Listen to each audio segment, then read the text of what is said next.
శ్రీ వారాహి దేవి అయి నమః. నమస్తే అండి, వెల్కమ్ టు మై ఛానల్. ఎలా ఉన్నారు అందరూ? బాగున్నారా? నవరాత్రుల పూజలు అందరూ బాగా చేసుకుంటున్నారని అనుకుంటున్నాను. నవరాత్రులు 9 రోజులు చేసుకునే వారికి ఇంకా మనకి 2 రోజులు మాత్రమే ఉన్నాయండి. ఇంతవరకు ఎంత ఓపికతో అమ్మ మీద ఎంత భక్తితో నమ్మకంతో పూజలు చేసుకుంటూ వస్తున్నారో ఇక మీదట కూడా అలానే చేసుకోండి. నవరాత్రులు 9 రోజులు చేసిన ఫలితం తప్పకుండా కలుగుతుంది. దాంతోపాటుగా ఆ అమ్మవారి అనుగ్రహం ఆశీర్వాదం కూడా లభిస్తుంది. నవరాత్రుల్లో లాస్ట్ 3 రోజులు చాలా విశేషమండి, చాలా శక్తివంతమైనవి కూడా. సప్తమి, అష్టమి, నవమి ఈ తిథుల్లో అమ్మవారిని పూజిస్తే చాలా చాలా మంచిదండి. అమ్మవారికి చాలా ఇష్టమైన తిథి పంచమి తిథి. అయితే ఆల్రెడీ మనం పంచమి పూజ అయితే చేసుకున్నామండి. తర్వాత అమ్మవారికి ఇష్టమైనది అష్టమి తిథి అండి. అయితే ఈ అష్టమి తిథి నవరాత్రుల్లో 8వ రోజు వస్తుందండి. ఇంతవరకు ఆ అమ్మ ఆశీర్వాదంతో 7 రోజులు పూజలు సక్సెస్ఫుల్గా కంప్లీట్ చేసుకున్నామండి. ఇప్పుడు 8వ రోజు అష్టమి పూజను అయితే జరుపుకోబోతున్నాము.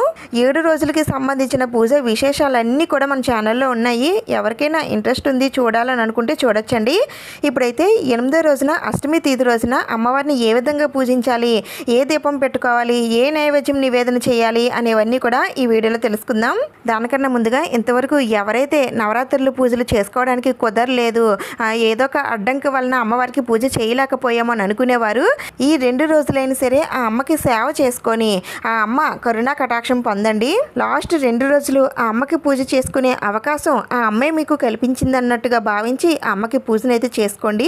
2 రోజులు కాకపోయినా కనీసం ఒక్క రోజైనా సరే చేసుకోండి. మనకి ఇంకా అష్టమి నవమి ఉన్నాయి. ఈ 2 రోజుల్లో మీరు 2 రోజులు చేసుకోవచ్చు, లేదంటే ఒక్క రోజైనా సరే చేసుకోండి.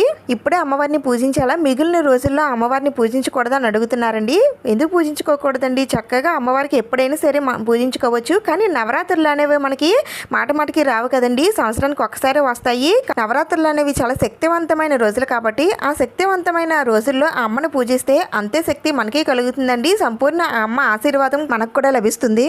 ఆ అమ్మ ఆశీర్వాదం మన పైన ఉంటే ఆ అమ్మే మన చేత తన పూజలు అయితే చేయించుకుంటుంది. ఇంకా ఇప్పుడైతే 8వ రోజు పూజ విశేషాల గురించి తెలుసుకుందామండి. అలాగే మీకు వచ్చే డౌట్స్, అంటే అమ్మవారి పీఠాన్ని ఎప్పుడు కదపాలి, శుక్రవారం కదపాలా, శనివారం కదపాలా, రాత్రప్పుడు కదపవచ్చా, ముత్తైదువులను పిలిచి తాంబూలం ఇవ్వవచ్చా, ఇలాంటి డౌట్స్ అన్నీ కూడా వస్తున్నాయండి. వాటన్నింటికి కూడా సమాధానం చెప్తాను.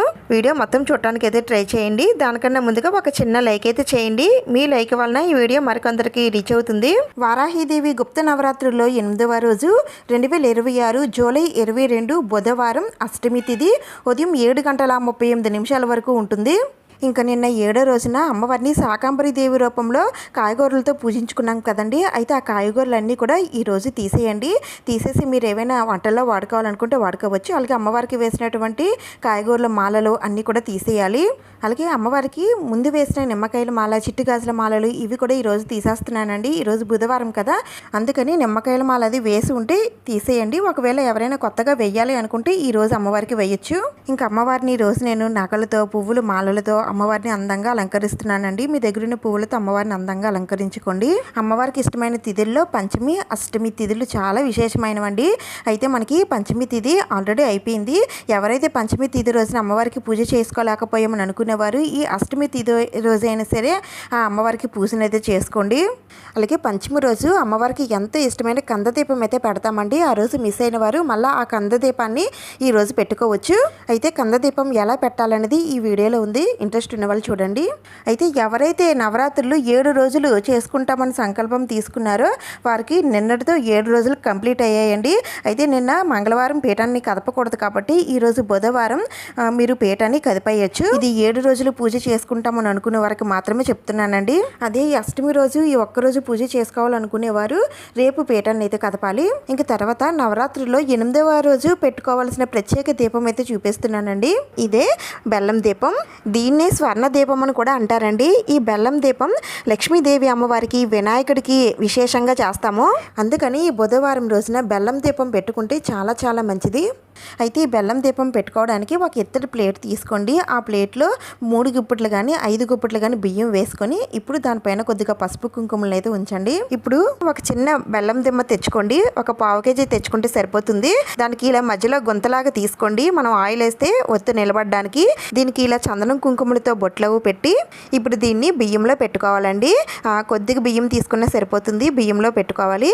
పెట్టుకున్న తర్వాత దీంట్లో ఆవు నెయ్యి వడ్డిస్తే చాలా చాలా మంచిదండి. మీ దగ్గర ఆవు నెయ్యి ఉంటే వేయండి, లేదంటే నువ్వుల నూనె కానీ కొబ్బరి నూనె కానీ వేయచ్చు.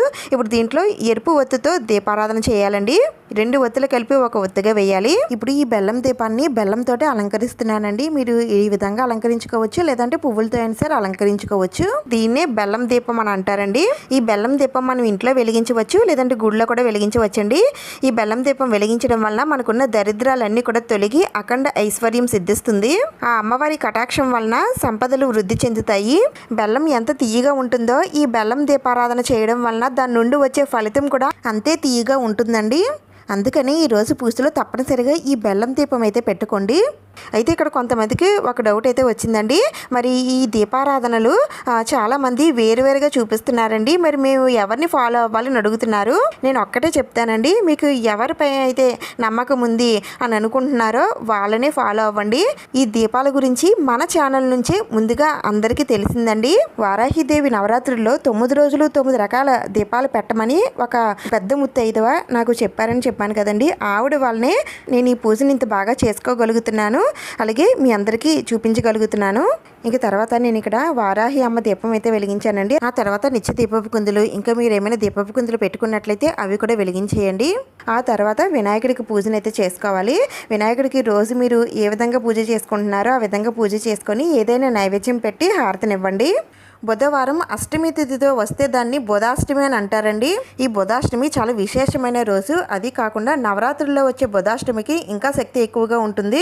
బుధాష్టమి రోజు చేసే పూజ గ్రహ దోషాలకి, అలాగే ముఖ్యంగా బుధ గ్రహానికి సంబంధించిన బాధలని అన్ని తొలగజేస్తుంది. అలాగే మనకున్న విఘ్నత, మానసిక ప్రశాంతత, ఆరోగ్యం, ఐశ్వర్యం, విజయాలకు సూచన, ఇవన్నీ కూడా మన జీవితంలో సమృద్ధిగా ఉండేలాగా బుధాష్టమి చేస్తుంది.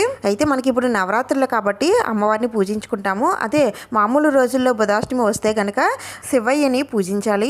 ఆ తర్వాత మనం పెట్టుకున్న బెల్లం దీపాన్ని వెలిగించి దీపం దగ్గర కొద్దిగా పసుపు, కుంకుమ, అక్షింతలు, పువ్వులు వేసి ముందుగా ఆ బెల్లం దీపానికి దండం పెట్టుకోండి. ఆ తర్వాత అమ్మవారి పూజను అయితే చేసుకోండి. ఎప్పుడు మీరు ఏ మంత్రాలు చదువుకుంటారో అవన్నీ చదువుకుంటూ అమ్మవారికి పూజను అయితే చేసుకోండి. అయితే ఈరోజు అమ్మవారికి నేను కనకాంబరం పువ్వులతో, సిల్వర్ పువ్వులతో, కుంకుమతో, ఎర్రని అక్షింతలతో అమ్మవారిని పూజిస్తున్నాను. మీ దగ్గర ఏ ఉంటే వాటితో అమ్మవారిని భక్తి శ్రద్ధలతో పూజించండి. ఇంకా అమ్మవారి అష్టోత్తరాలు, స్తోత్రాలు, మంత్రాలు అన్నీ కూడా చదువుకొని పూజించుకోవడమేనండి. మీకు వారాహిదేవి అమ్మవారివి మంత్రాలు ఏమి దొరకకపోయినట్లయితే లలితాదేవి అమ్మవారివి, లక్ష్మీదేవి అమ్మవారి అష్టోత్తరాలు ఏవైనా సరే చదువుకొని పూజను అయితే చేసుకోవచ్చండి. నేను ముందు వీడియోస్లో చెప్పాను కదా. ఇక్కడ ఒక విషయం అండి, మీరు లలితాదేవి అమ్మవారి ఫోటో కానీ లక్ష్మీదేవి అమ్మవారి ఫోటో కానీ పూజలో పెట్టుకొని పూజ చేసినట్లయితే ఆ అమ్మవార్లకి నిమ్మకాయల మాలను అయితే వేయకూడదండి. మరి అమ్మవారికి 9 రోజులు పూజ చేసుకున్న తర్వాత అమ్మవారికి ఉద్వాసన ఎప్పుడు చెప్పాలండి, అమ్మవారి పీఠాన్ని ఎప్పుడు కదపాలనంటే మనకి నవరాత్రుల్లో 9వ రోజు 2026 జూలై 23 గురువారం వచ్చిందండి. నవరాత్రి అంటే ఒక రాత్రి ముగిసిన తర్వాత మనకి లెక్కలోకి వస్తుందండి. అలా మొత్తం 9 రాత్రులు గడవాలి. అలా చూసుకున్నట్లయితే జూలై 23 గురువారం 9వ రాత్రి అవుతుందండి. అందుకని 9వ రోజు గడవక ముందే మనం పీఠాన్ని అయితే కదపకూడదు. అందుకని 9వ రోజు రాత్రి కూడా గడిచిన తర్వాత మనం ఈ పీఠాన్ని అయితే కదిపి అమ్మవారికి ఉద్వాసన అనేది చెప్పాలి. అయితే మనకి నెక్స్ట్ డే జూలై 24వ తేదీన శుక్రవారం అయితే వస్తుందండి. అమ్మవారికి శుక్రవారం, మంగళవారాల్లో మనం ఉద్వాసన అనేది చెప్పము. అందుకని శుక్రవారం కూడా అమ్మవారిని యథావిధిగా పూజించి శనివారం రోజున అంటే జూలై 25వ తేదీన శనివారం మాత్రమే అమ్మవారి పీఠాన్ని కదిపి అమ్మవారికి ఉద్వాసన అనేది చెప్పాలి. జూలై 25వ తేదీన ఉదయం 10 గంటల లోపు మీరు అమ్మవారికి ఉద్వాసన అనేది చెప్పి అమ్మవారి పీఠాన్ని అయితే కదిపేయచ్చు. అమ్మవారిని మేము ఇన్ని రోజులు ఉంచలేమండి, పీరియడ్స్ కారణంగా లేదంటే ఇంట్లో ప్రాబ్లమ్స్ వల్ల ఇన్ని రోజులు ఉంచలేమో అని అనుకునేవారు 9వ రోజున 23వ తేదీన గురువారం సాయంత్రమే మీరు అమ్మవారిని కదిపేయండి. కానీ నవరాత్రి పూజా ఫలితం సంపూర్ణంగా మీకు దక్కాలి అంటే 25వ తేదీన శనివారం అమ్మవారి పీఠాన్ని కదిపి ఉద్వాసన చెప్తేనే మీకు సంపూర్ణ ఫలితం అయితే దక్కుతుంది. ఇంకా అమ్మవారికి పెట్టిన ప్రసాదాలు ఎప్పుడు తినాలని అడుగుతున్నారు. మీరు పూజ చేసుకున్న తర్వాత కొద్దిసేపు డోర్ వేసి బయటికి వెళ్ళిపోతారు కదండి. ఆ తర్వాతే అమ్మ శక్తి అంతా కూడా ఆ ప్రసాదాల మీద పడుతుంది. తర్వాత మీరు లోపలికి వచ్చిన తర్వాత ఒక 5 మినిట్స్ పోయాక ప్రసాదాలన్నీ తీసుకొని మీరు తినొచ్చండి.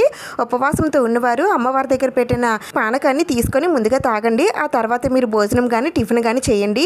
ఇంక తర్వాత ఉపవాసం 9 రోజులు ఉండాలా, తప్పనిసరిగా ఉండాలని అడుగుతున్నారు.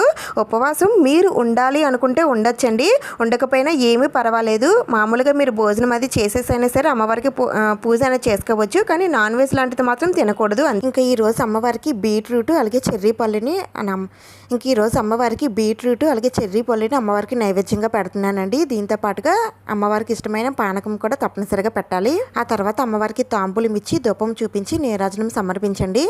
ఆ తర్వాత కొద్దిగా అక్షింతలు అమ్మవారి పాదాలపైన వేసి చేతులు జోడించి మోకాళ్ళపైన అమ్మవారికి దండం పెట్టుకోండి. ఈ విధంగా గుప్త నవరాత్రిలో 7వ రోజున అమ్మవారికి పూజనైతే చేసుకోవాలండి. ఇంకా పూజలో పెట్టిన వస్తువులు ఏం చేయాలంటే బెల్లం దీపం కొండెక్కిన తర్వాత ఈ బెల్లాన్ని ఏదైనా ప్రసాదం చేసుకొని తినొచ్చండి.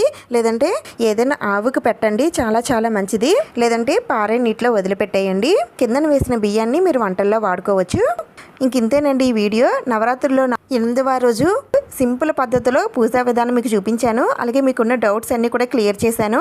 మీకు నచ్చింది అనిపిస్తే లైక్ చేయడం మాత్రం మర్చిపోకండి. కొత్తవారు తప్పకుండా సబ్స్క్రైబ్ చేసుకొని పెట్టుకోండి. నెక్స్ట్ నవరాత్రుల్లో ఆఖరి రోజు 9వ రోజున అమ్మవారికి పూజ ఎలా చేయాలి, ఏ నైవేద్యం నివేదన చేయాలి, అమ్మవారికి దిష్టి ఎలా తీయాలి, ఈ భోజనం ఎలా పెట్టాలి, నిండు తాంబూలం ఎలా ఇవ్వాలి అనేవన్నీ కూడా నెక్స్ట్ వీడియోలో షేర్ చేస్తానండి. అంతవరకు సెలవు. నమస్కారం.